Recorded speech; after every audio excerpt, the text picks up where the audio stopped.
నేను గతంలో ఒక మాట చెప్పాను, రేవంత్ రెడ్డి గారు కాదు రేవంత్ గౌడ్ గారు అనే మాట.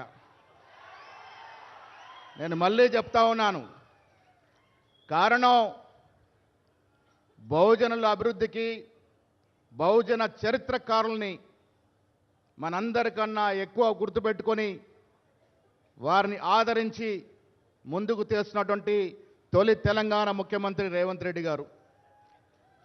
బట్టి విక్రమార్క గారు, వేదిక పైన మంత్రులు, పార్లమెంట్ సభ్యులు, ఎమ్మెల్యేలు, ఎంపీలు, ప్రభుత్వ సలహాదారులు, నా గౌడ మిత్రులందరూ కూడా నమస్కారాలు. ముఖ్యమంత్రి గారు, గతంలో ఒక నానుడు ఉండేది, పుడితే రాజయ్య పుట్టాలి లేకుంటే గౌడయ్య పుట్టాలని. మేము చాలా గర్విస్తూ ఉన్నాం, గౌడ కులంలో పుట్టినందుకు గర్విస్తూ ఉన్నాను. ఏ గ్రామానికి వెళ్ళినా రాజు ఎలా మాట సాగుద్దో అలా గౌడ్లది కూడా మాట సాగుద్ది. ఈ రాష్ట్రంలో గౌడ్లు ప్రధాన భూమిక పోషించేందుకు ముందున్నారు. మీరు రేవంత్ గౌడ్గా, మా సోదరునిగా, మా గండగా ఉంటే వచ్చేసారి కాదు, మా గౌడ్లు తలుచుకుంటే మరో 5 సార్లు ఈ రాష్ట్రంలో ప్రభుత్వం ఏర్పడుతుంది. ఆ దశగా మా ప్రయత్నం ఉంటుందనే మాట కూడా ఈ సందర్భంగానే మనవి చేస్తూ ఉన్నాను. సర్వాయి పాపన్న మహావీరుడు 100 ఏళ్ల క్రితం శాస్త్రం సంకేతం లేని రోజున ఒక బీద కుటుంబంలో పుట్టి గోల్కొండ గడిని జయించినాడంటే ఆయన వీరత్వము, శూరత్వము, ఆయన ధైర్యం ఇవాళ ఈ విగ్రహం చూసిన ప్రతి వాడికి స్ఫూర్తినిస్తుంది.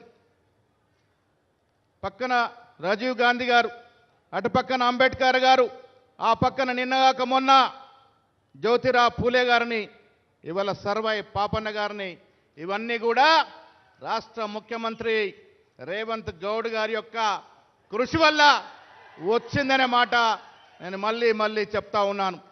పొన్నం ప్రభాకర్ గారు, నేను, పెద్దలు శ్రీనివాస్ గౌడ్ గారు, మాజీ మంత్రులు అందరం కూడా ట్యాంక్ బండ్ అవతల మేము స్థలం చూస్తే ఒకరోజు రేవంత్ రెడ్డి గారు మమ్మల్ని పిలిచి, సెక్రటరియట్కి వచ్చిన ప్రతివాడు, హైదరాబాద్కు వచ్చిన ప్రతివాడు సర్వాయి పాపను దర్శనం చేసుకోవాలంటే ఈ స్థలంలో పెట్టండి అని, ఇప్పుడు పెట్టిన స్థలం రాష్ట్ర ముఖ్యమంత్రి రేవంత్ రెడ్డి గారు చూపించిన స్థలం.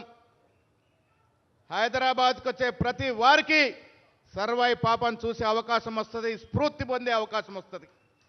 ఇలా విగ్రహాలు పెట్టుకుంటామంటే ప్రతి సంవత్సరం దండలేయడానికి కాదు, సర్వాయి పాపను చూసిన ప్రతిసారి మనలో ఉన్నటువంటి ధైర్యము, శైర్యము, వీరత్వము ముందుకు వస్తుందనే మాట ఈ సందర్భంగా మనవి చేస్తూ ఉన్నాను. ముఖ్యమంత్రి గారికి విన్నపం, గౌడ జాతి పెద్ద సంఖ్యలో ఉంది.